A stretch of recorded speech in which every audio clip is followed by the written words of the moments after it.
नमस्कार, स्वागत है आपका और मैं हूं आपके साथ लता। बड़ी खबर आपको बता रहे जोहार राकेश अस्थाना की नियुक्ति मामले को लेकर प्रशांत भूषण को सुप्रीम कोर्ट से बड़ा झटका लगा है, क्योंकि सुप्रीम कोर्ट ने फिलहाल मामले पर सुनवाई करने से इनकार करते हुए कहा है कि पहले हाईकोर्ट में दाखिल करे याचिका, उसके बाद 2 हफ्तों बाद सुप्रीम कोर्ट में होगी सुनवाई। तो इसके पहले नियुक्ति पर सवाल उठाने वालों को केंद्र सरकार भी दिखा चुकी है आईना। जी हाँ, एक बार फिर से राकेश अस्थाना की नियुक्ति पर सवाल उठाने वाले और बेवजह कोर्ट का समय बर्बाद करने वाले वरिष्ठ वकील प्रशांत भूषण को सुप्रीम कोर्ट से बड़ा झटका लगा है, क्योंकि सुप्रीम कोर्ट ने राकेश अस्थाना की नियुक्ति मामले को लेकर सुप्रीम कोर्ट आने से पहले हाई कोर्ट जाकर इस मामले को सुलझाने की नसीहत दी है। जी हाँ, दरअसल 27 जुलाई को राकेश अस्थाना को दिल्ली पुलिस कमिश्नर के तौर पर नियुक्त किए जाने के बाद से ही कई विपक्षी नेताओं की बौखलाहट सामने आ चुकी है, जिसको लेकर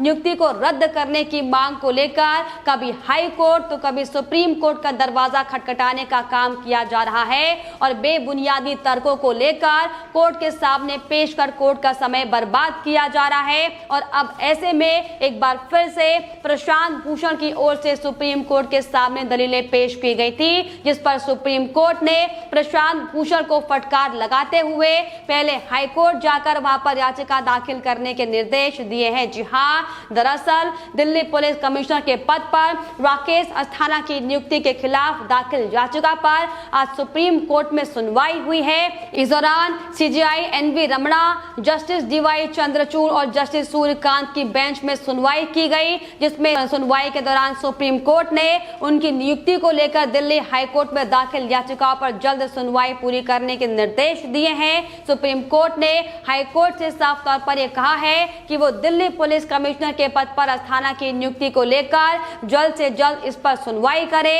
और इसके लिए सुप्रीम कोर्ट ने हाई कोर्ट को 2 हफ्ते का समय दिया है और इसीलिए अब प्रशांत भूषण की लगातार चिंताएं बढ़ी हुई है। जी हाँ, दरअसल प्रशांत भूषण के गैर सरकारी संगठन centre for public interest litigation ने राकेश अस्थाना की दिल्ली पुलिस कमिश्नर के रूप में नियुक्ति को लेकर और उनकी सेवा में 1 साल के विस्तार को चुनौती दी थी और इसी कड़ी में लगातार प्रशांत भूषण की ओर से हाईकोर्ट से लेकर सुप्रीम कोर्ट को परेशान करने का काम किया जा रहा है। और इसके पहले हालांकि हाईकोर्ट में जब सुनवाई चल रही थी तो उस दौरान सुनवाई का हवाला देते हुए प्रशांत भूषण ये बोलते हुए दिखे थे कि मामला सुप्रीम कोर्ट में है और इसीलिए हाईकोर्ट ने सुनवाई को टाल दिया है और इसीलिए अब मैं सुप्रीम कोर्ट आया हूं। सुनवाई के दौरान एडवोकेट प्रशांत भूषण ने साफ तौर पर यह भी कहा अपनी दलीलें देते हुए कि हमने सुप्रीम कोर्ट में याचिका लगाई है और हम चाहते हैं कि इसकी सुनवाई यहीं पर हो। और प्रशांत भूषण ने यह भी साफ तौर पर कहा इस दौरान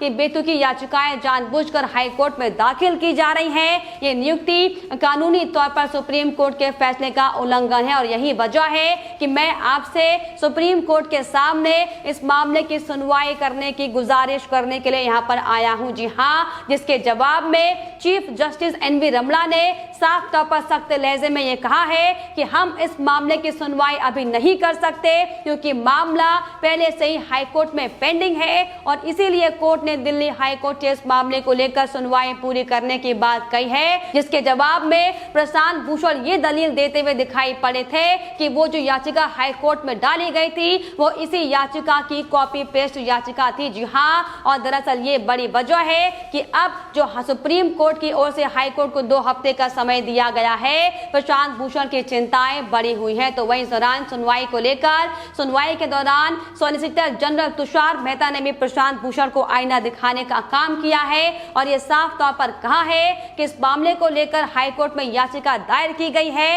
ये कोई राष्ट्रीय मुद्दा नहीं है, इसे हाई कोर्ट में ही सुना जा सकता है, ये मामला सीधा सुप्रीम कोर्ट नहीं आ सकता, इसको पहले हाई कोर्ट में जाना चाहिए। और याचिकाकर्ता प्रशांत भूषण को दिल्ली हाईकोर्ट में अपनी याचिका को दाखिल करने को कहा गया है। इसके अलावा सॉलिसिटर तुषार मेहता ने यह भी साफ तौर पर कहा है कि हम सब इस मामले को लेकर देख रहे हैं, इसलिए मामले की संजीदगी को देखते हुए हाईकोर्ट को 2 हफ्तों में इस मामले में फैसला देने का आदेश दिया गया है। जी हाँ, हाईकोर्ट की सुनवाई के बाद सुप्रीम कोर्ट इस पूरे मामले पर सुनवाई करेगा। दरअसल आपको बताएं कि गुजरात कैडर के आईपीएस अधिकारी राकेश अस्थाना को हाल ही में दिल्ली पुलिस कमिश्नर बनाने का मामला सुप्रीम सुप्रीम कोर्ट में पहुंचा था, जिसमें प्रशांत भूषण के गैर सरकारी संगठन centre for public interest litigation की ओर से यानी कि सीपीआई ने आईपीएस अधिकारी राकेश अस्थाना की दिल्ली पुलिस कमिश्नर के रूप में नियुक्ति को लेकर और उनकी सेवा को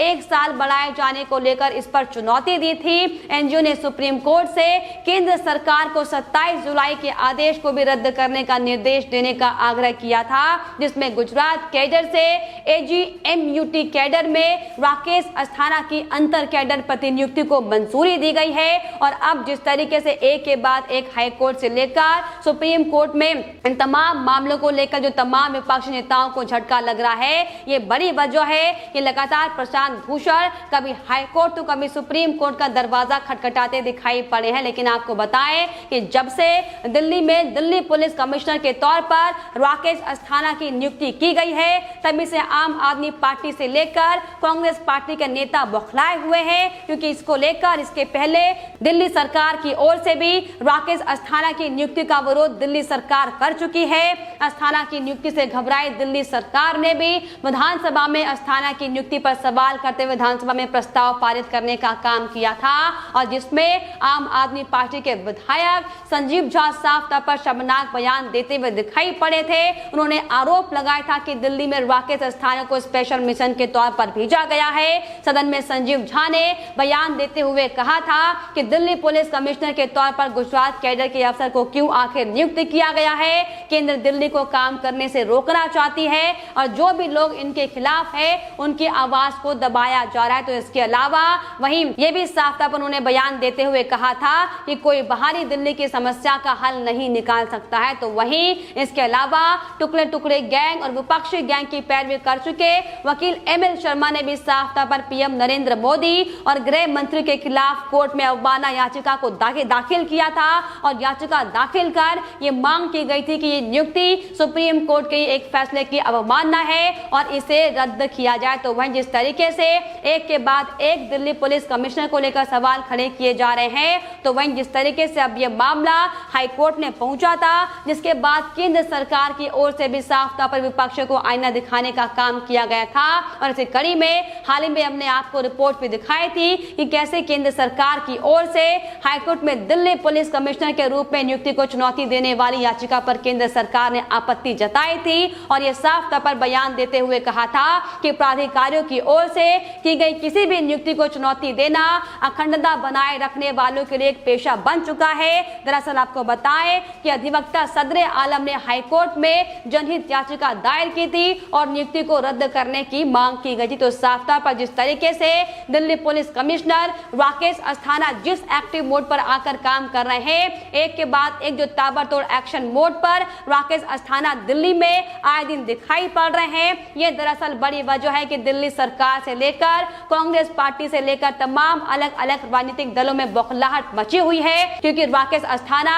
ऐसे पुलिस कमिश्नर हैं, ऐसे पुलिस अधिकारी हैं जिनने इससे पहले भी कई बड़े मामलों को निपटाने का काम किया है। फिर चाहे वो लालू प्रसाद यादव का चारा घोटाला हो, तो चाहे वो तमाम अन्य ऐसे बड़े मामले हो जिन्हें अच्छी से अच्छी पुलिस निपटाने में असफल हुई थी। और ये दरअसल बड़ी वजह थी कि ऐसे हालातों में जब लगातार दिल्ली में सिर्फ और सिर्फ अराजकता बढ़ाने वालों को यहाँ पर लाने का काम किया जा रहा है, किस तरीके से रोहिंग्या मुसलमानों की आड़ में सिर्फ और सिर्फ देश की शांति को भंग करने का काम है तमाम आम आदमी पार्टी के नेता और विधायक अमानतुल्लाह से लेकर तमाम बड़े बड़े नेता करते हुए दिखाई पड़ रहे हैं। ये दरअसल बड़ी वजह है कि राकेश अस्थाना को गृह मंत्रालय की ओर से दिल्ली पुलिस कमिश्नर के तौर पर नियुक्त किया गया था, और यही बड़ी वजह है कि लगातार अब आम आदमी पार्टी से लेकर कांग्रेस पार्टी के नेता बौखलाए हुए हैं। किस तरीके से उनकी पोल का खुलासा अब दिल्ली पुलिस कमिश्नर राकेश अस्थाना कहीं ना कर दे, इससे बचने के लिए कभी सुप्रीम कोर्ट तो कभी हाई कोर्ट का समय बर्बाद करने का काम किया जा रहा है। लेकिन आपको बताते चले कि आज सुप्रीम कोर्ट ने साफ तौर पर सख्त लहजे में यह कह दिया है कि अभी फिलहाल इस मामले को लेकर कोई सुनवाई नहीं की जाएगी। इसके लिए क्योंकि जिस तरीके से हाई कोर्ट में भी कई तमाम जनहित याचिका दायर की गई है और पहले हाई कोर्ट की ओर से इस मामले को लेकर इसका निस्तांतरण किया जाएगा और इसके बाद ही 2 हफ्ते के बाद सुप्रीम कोर्ट इस पूरे मामले को लेकर फिलहाल कोई सुनवाई करने का काम करेगी। लेकिन फिलहाल इस पर आपकी क्या राय है, हमें कमेंट बॉक्स में जरूर लिखिएगा। साथ ही साथ हमारे चैनल को सब्सक्राइब करना भी ना भूलें। है।